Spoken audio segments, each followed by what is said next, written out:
People often ask me why I call this series the 10 Commandments. The answer is actually very simple. No one ever handed me these commandments.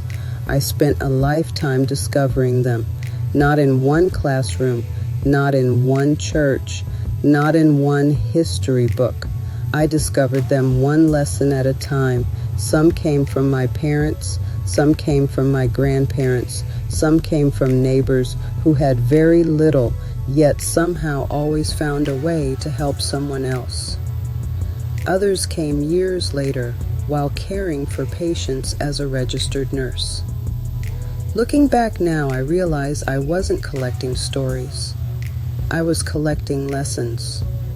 Lessons about education, lessons about truth, lessons about family, lessons about faith, lessons about standing together. Over the past 9 documentaries, we've explored those lessons together.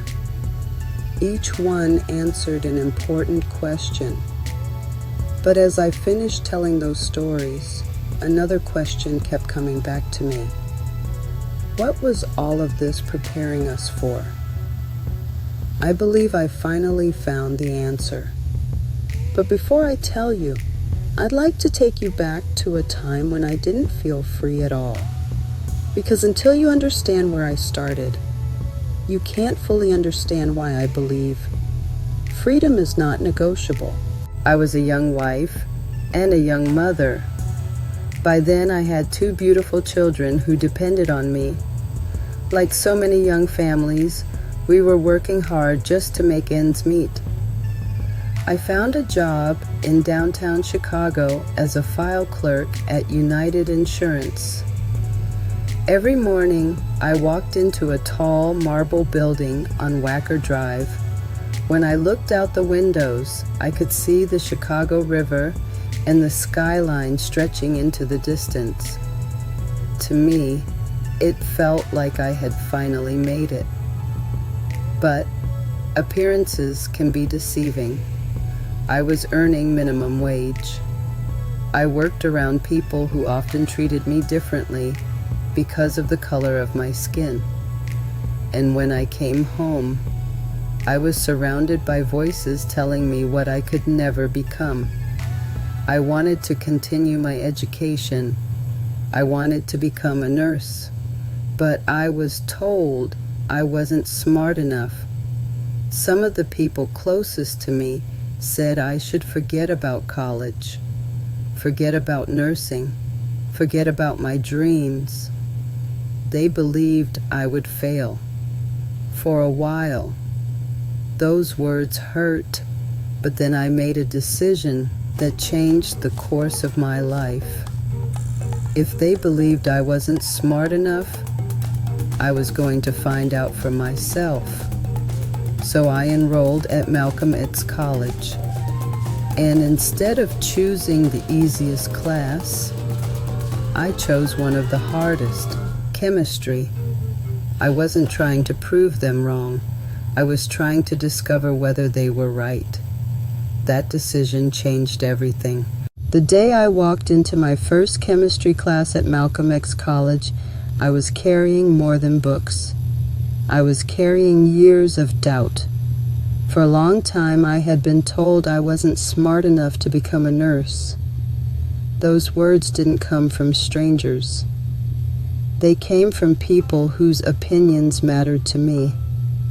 And after hearing them over and over, I started wondering if they were right.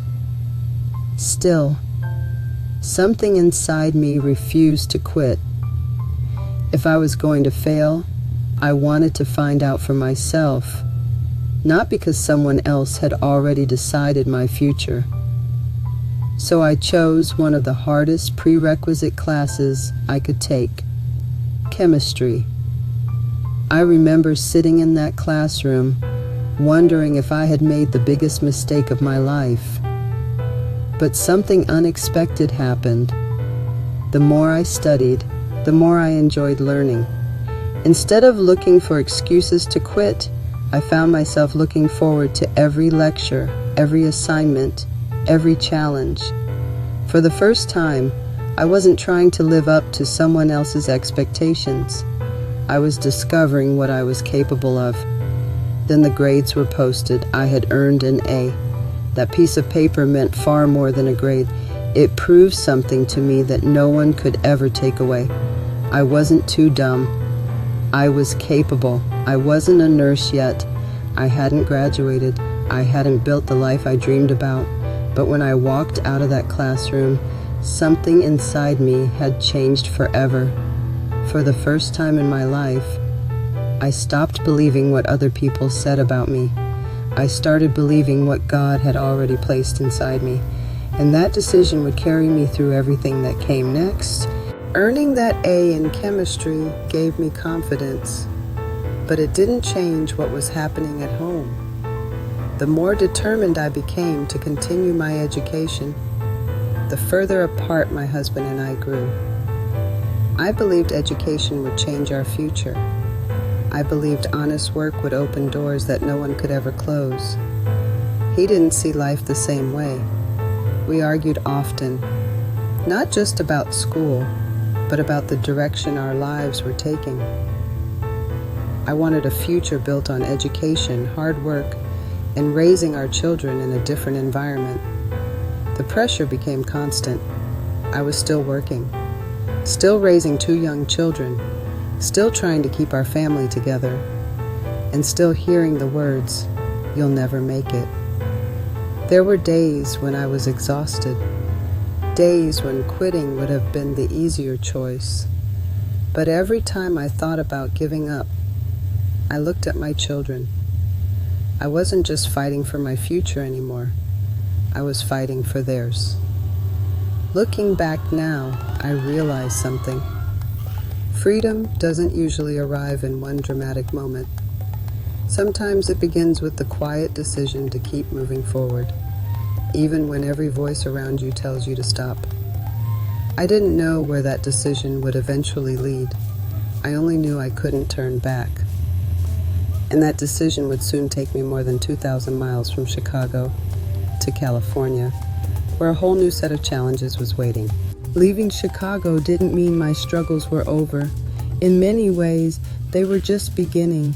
With my 2 young children beside me, I started over in California believing a better future was possible.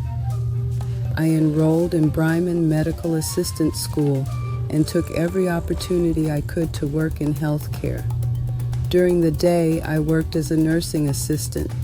At night, I studied. Every dollar mattered. Finding a place to live wasn't easy. More than once, I was turned away because I had children.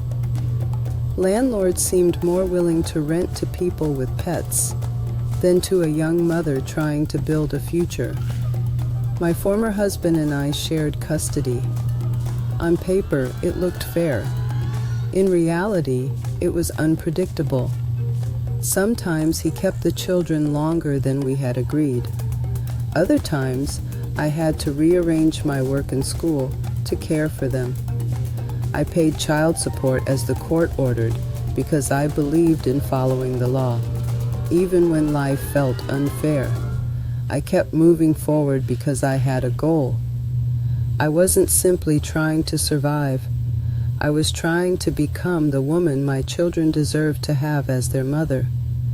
But life was about to test me in ways I never imagined.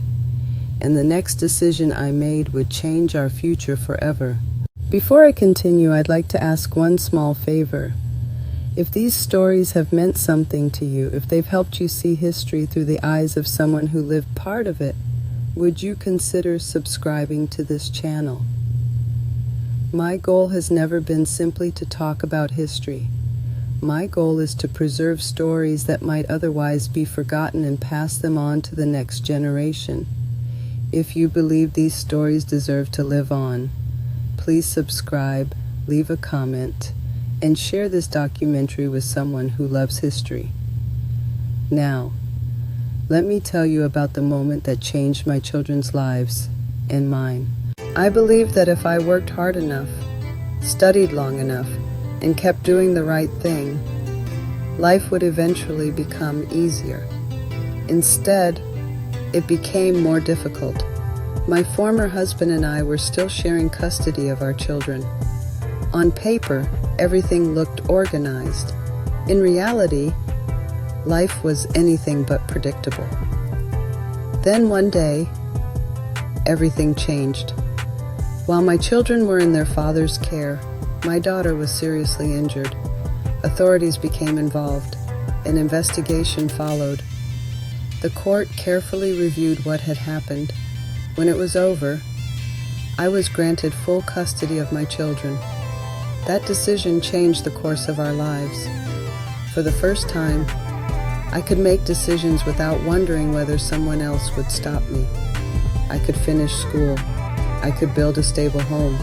I could choose a safer future for my children. The road ahead would still be difficult. I still had to graduate. I still had to pass my state board examination. I still had to find work. But something had changed. The door that had always seemed locked had finally begun to open. I didn't know exactly where that road would lead. I only knew one thing. My children and I were finally moving forward together. And that road would soon take us to Ventura County, where another dream was waiting. When I look back over my life now, I don't see one moment that changed everything. I see hundreds of small decisions. A decision to keep learning when others said I couldn't. A decision to protect my children. Even when the road ahead was uncertain. A decision to keep working when life seemed determined to wear me down. And a decision to never stop believing that tomorrow could be better than today. As the years passed, I began to realize something. None of those decisions stood alone. They were connected. Every lesson I had learned, every struggle I had survived, every person who had encouraged me, had quietly been preparing me for the life I was living. Looking back now, I finally understand why education mattered, why family mattered, why faith mattered, why knowing the law mattered, why standing together mattered. Those weren't just lessons from history, they became the foundation of my own life. That is why I chose to call this series The 10 Commandments. Not because they were written on stone, but because they were written into lives. Lives that refused to give up. Lives that kept moving forward. Lives that believed freedom was worth protecting. And that's the lesson I hope every generation remembers. People sometimes ask me, after everything you've lived through, what have you learned? The answer isn't found in one event. It isn't found in one generation. And it certainly isn't found in one person. It is found in the ordinary choices that people make every single day. Looking back now, I understand why my parents kept going. I understand why my grandparents refused to give up. I understand why teachers believed in children who didn't yet believe in themselves. I understand why neighbors helped one another when they had very little. I understand why faith gave people hope, why education opened doors, why families sacrificed, and why freedom was always worth protecting. No one handed me these 10 commandments. I spent a lifetime discovering them, not because I was looking for them, but because life kept teaching them to me. Some lessons were joyful. Some lessons were painful. Some left scars that I still carry today. But every lesson shaped the woman I became. Now, those lessons belong to the next generation, not as rules, but as a reminder. Never let someone else decide your worth. Never stop learning. Never stop believing that your life can become something greater than your circumstances. And never forget, freedom is not negotiable. Because once we begin negotiating our freedom, we slowly begin negotiating our future. Thank you for taking this journey with me. I hope these stories live on, not because they are mine, but because they remind us what ordinary people can accomplish when they refuse to give up.